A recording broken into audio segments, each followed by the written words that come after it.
In one North Carolina town, your yearly odds of becoming a crime victim are 1 in 9. That's not a bad neighborhood. That's a coin flip you keep losing. Welcome back to the channel where we normally show you dream retirement spots and budget-friendly places to live. Today we're doing the opposite. These are the 9 North Carolina towns the locals actually warn you about, ranked by the newest FBI crime data available in 2026. Consider this the anti-relocation guide. We're talking about a town sitting on the interstate that runs drugs up the entire East Coast. A tiny place with more burglaries than actual retail stores. A former sneaker manufacturing giant reduced to a pile of rubble and a fentanyl rate 2.5 times the state average. And one shopping district town that somehow out-crimed places 10 times its size. If any of this is useful, hit like, hit subscribe, and turn on notifications so that when I inevitably make the sequel, you're warned before your moving truck is already loaded. Number 9. Let's go. One quick honest note before we start, because I know the comment section. Every ranking you'll see this year, including this one, runs on FBI crime data from 2024, released at the end of 2025. That's the freshest complete data that exists. So when I say 2026, I mean the most current numbers available in 2026, not a crystal ball. And here's a bit of context that reframes the whole video. North Carolina as a state ranks around the 17th most dangerous in the country, and its property crime rate sits about 12% above the national average. That's a polite way of saying your stuff is not as safe here as the tourism board would like. The state's beaches and barbecue do a lot of heavy lifting to distract you from that. Now that we've handled the pedants in the comments, let's actually get into it. Number 9 on the list is Roxboro, up in Person County, tucked just south of the Virginia line, about 45 minutes north of Durham. On paper, Roxboro is exactly the kind of quiet Piedmont town people picture when they dream about slowing down. Small, cheap, surrounded by tobacco fields and lake country. The kind of place with a historic courthouse square and a diner where everybody knows your truck. Here's the part the diner doesn't advertise. With just over 8,000 people, Roxboro posts the 7th highest violent crime rate in the entire state, at roughly 1,000 violent crimes per 100,000 residents. 83 violent crimes and nearly 300 property crimes in a single year in a town this size is not background noise. That's the kind of number you'd expect from a city many times its size, not a sleepy tobacco town where the biggest event of the week is supposed to be the high school football game. And this is the thing that makes small-town crime so deceptive. So pay attention, because it's the single most important idea in this entire video. In a place with 8,000 people, it doesn't take a crime wave to wreck the statistics. It takes a bad handful of nights, a few violent incidents, a cluster of break-ins, one bad summer, and suddenly the per capita math turns your postcard town into a cautionary one. The rate spikes, the town lands on a list like this, and the online reputation follows it around for years. Roxboro isn't dangerous because it's some lawless wasteland.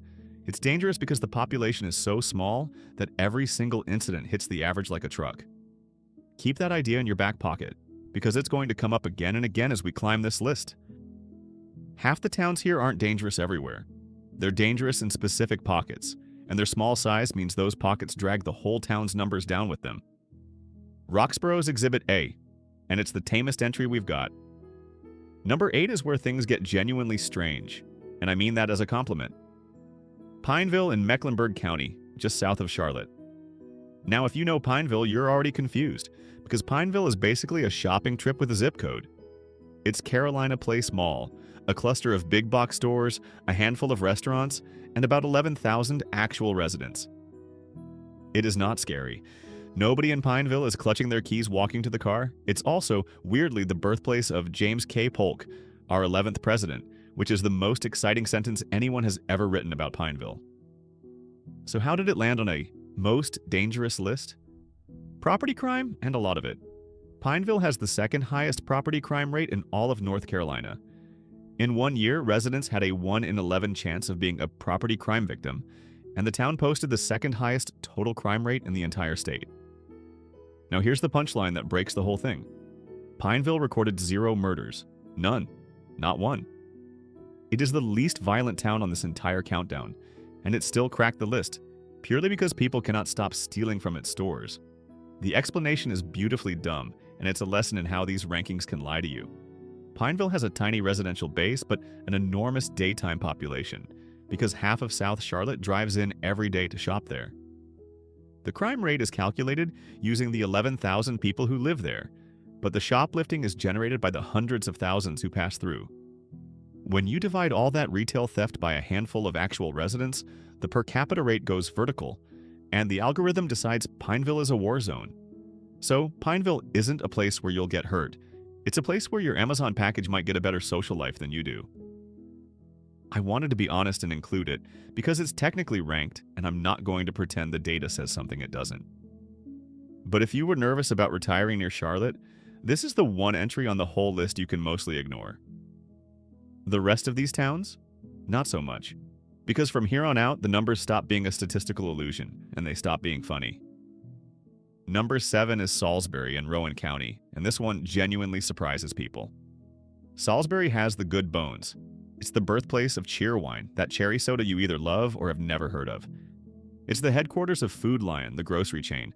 It's home to Catawba College, a respected little school, and it even built its own municipal fiber internet network years before that was cool. On a Saturday morning, that historic downtown looks like a movie set for small-town America, all brick storefronts and hanging flower baskets. Then you look at the crime board, and the flower baskets stop helping. 11 murders in a single year in a town of around 36,000 people.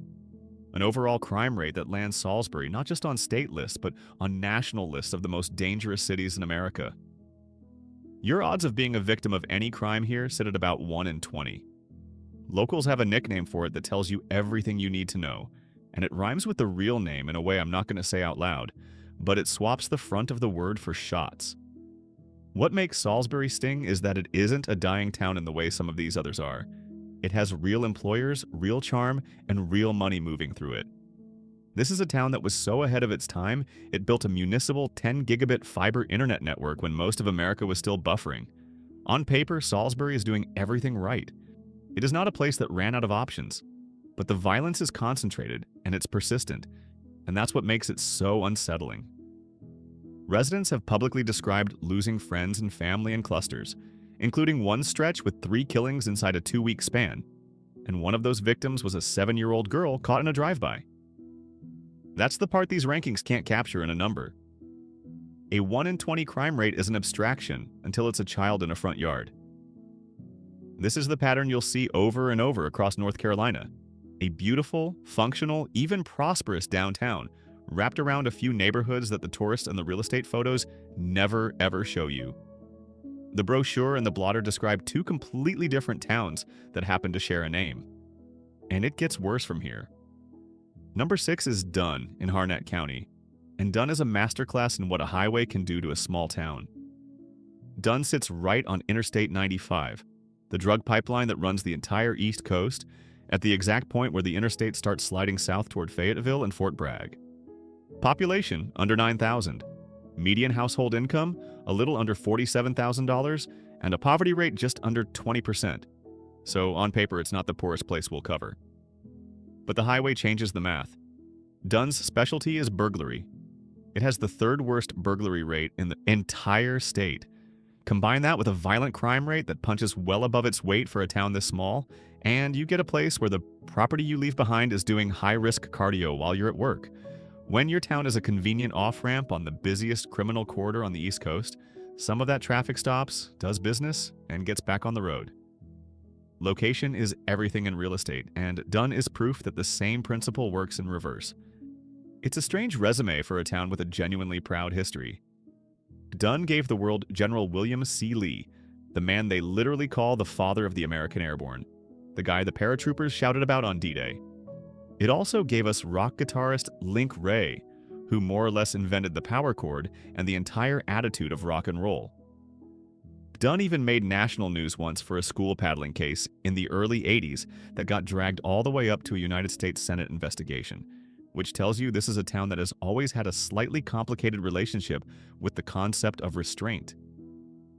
A place can produce American legends and still not be somewhere you'd leave your garage door open. Both of those things are true at the same time, and that contradiction is basically the theme of this whole list. The prettier the history, the darker the present tends to look next to it.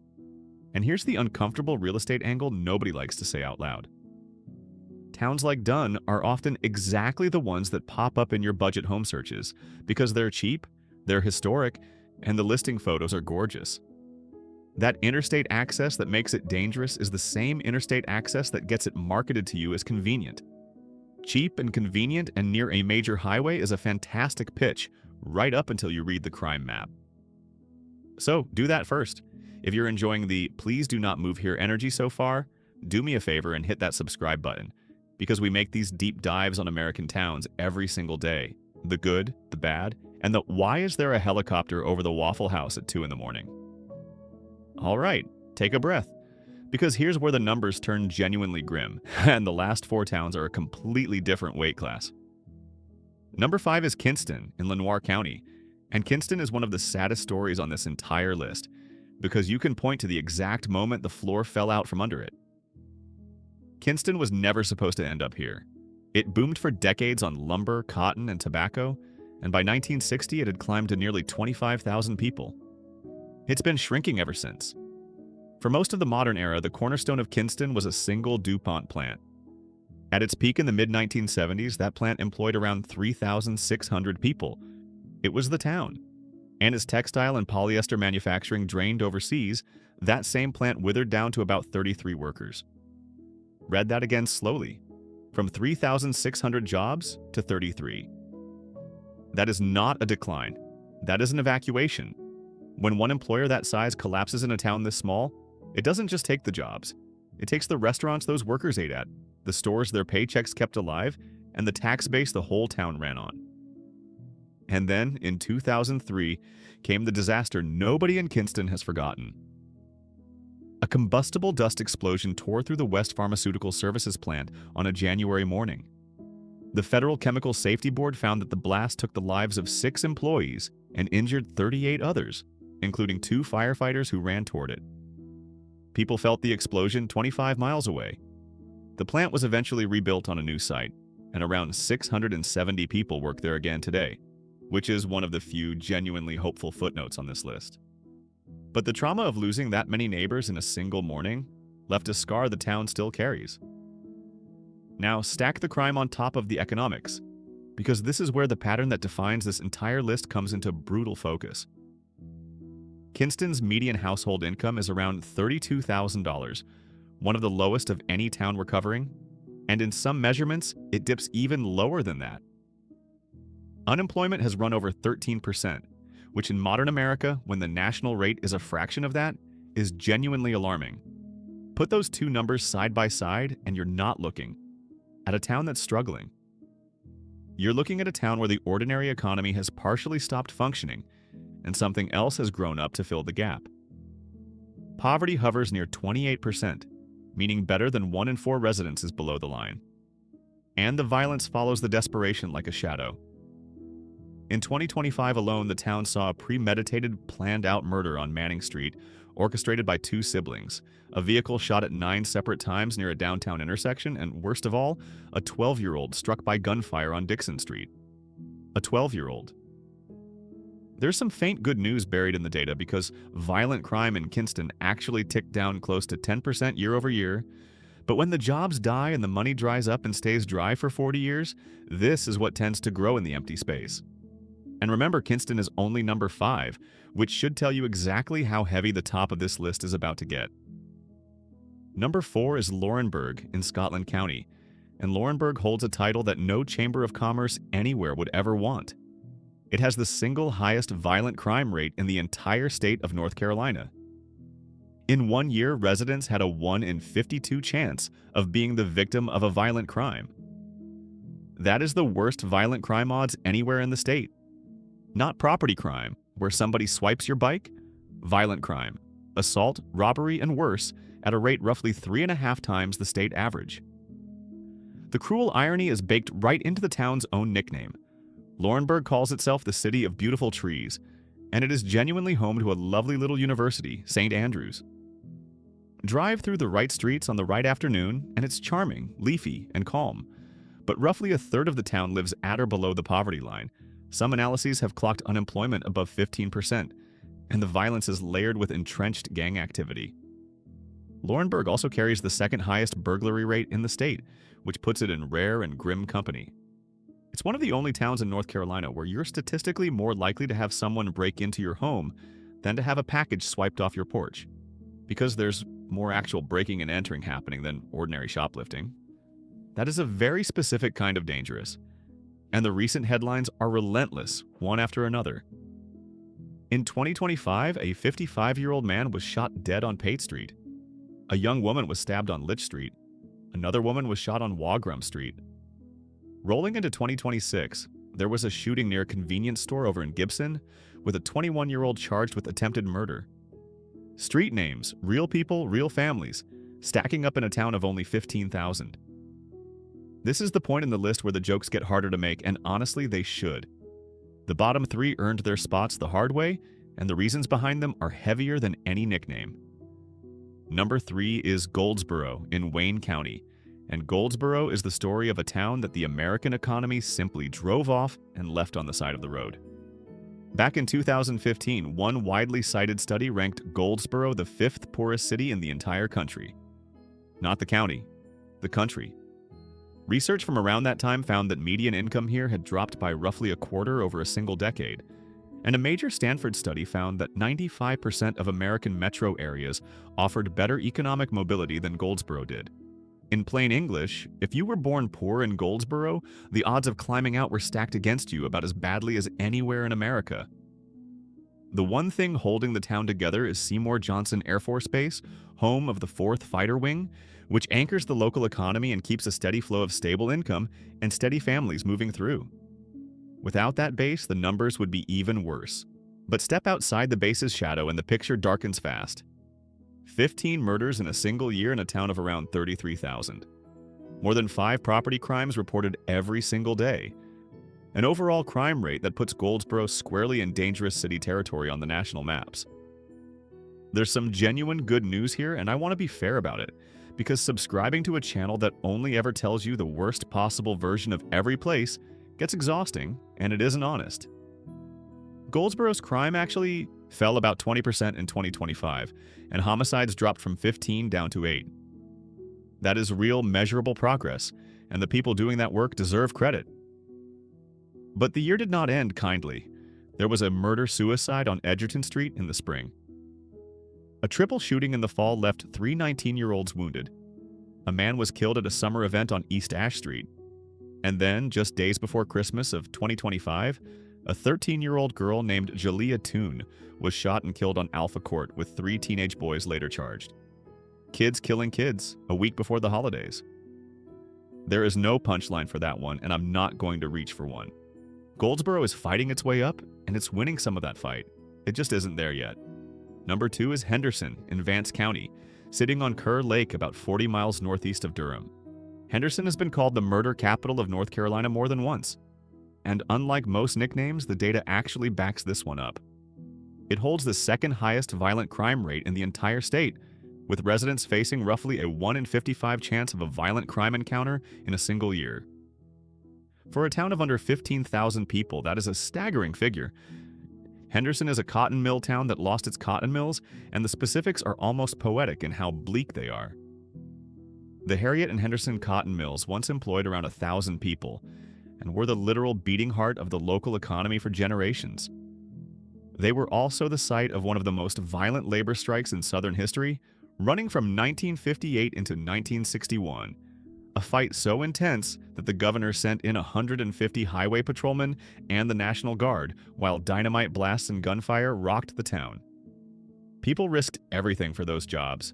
Then the mill limped along for decades, and in 2003 the company finally went bankrupt and shut its last Vance County mill, throwing its final 125 workers out onto the street.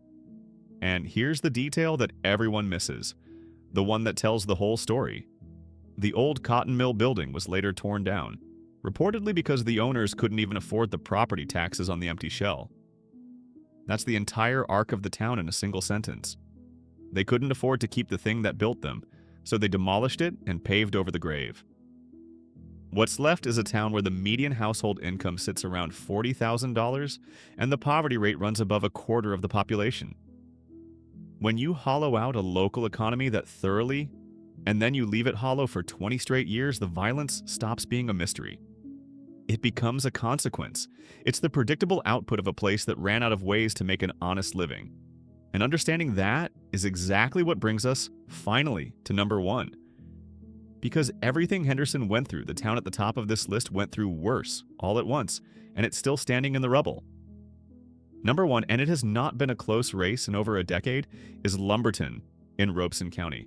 Lumberton has topped this list for 11 straight years, and the numbers explain why in a way that's honestly hard to believe when you first read them.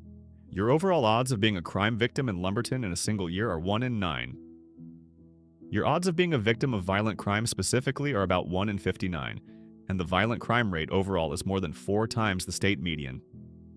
National outlets have literally branded it America's most dangerous suburb. It didn't earn that reputation by accident. It earned it by getting hit by everything simultaneously. Start with the location. Lumberton sits directly on Interstate 95, which, remember from Dunn, is the drug corridor that runs the entire length of the East Coast. Everything that moves up and down that highway passes right through Robeson County. Now add the economic collapse, because Lumberton didn't just lose its economy, it lost it harder than almost anywhere else in America. A local reverend put it about as bluntly as it can be put, saying the county lost more jobs to NAFTA than any other rural county in the nation. Let that land. Not one of the worst. The worst. And you can name the ghosts one by one. The Converse plant just west of town was once the county's largest private employer, with around 2,000 workers making the sneakers your grandparents wore. It closed in 2001 and was eventually demolished into literal piles of rubble. The Alamac knitting plant, another 1,000 jobs at its peak, shut down for good in 2017. Its collapse hastened by the catastrophic flooding from Hurricane Matthew the year before. Even back in the 90s, Sara Lee moved hundreds of local jobs out of the country. Plant after plant, 1,000 jobs after 1,000 jobs, all gone. And nothing anywhere near that size ever came to replace them. Into that vacuum came fentanyl, and it hit Robeson County like almost nowhere else in the state. At its peak, the county recorded an overdose death rate of 100.5 per 100,000 people in a single year, nearly 2.5 times the statewide rate. Nearly every street sample of fentanyl they tested was cut with xylazine, the animal tranquilizer they call tranq, the one that eats through skin. There is a flicker of hope in the newer data because fatal overdoses dropped by more than half in the most recent year measured. But even after that improvement, more than 50 people in that one county still died.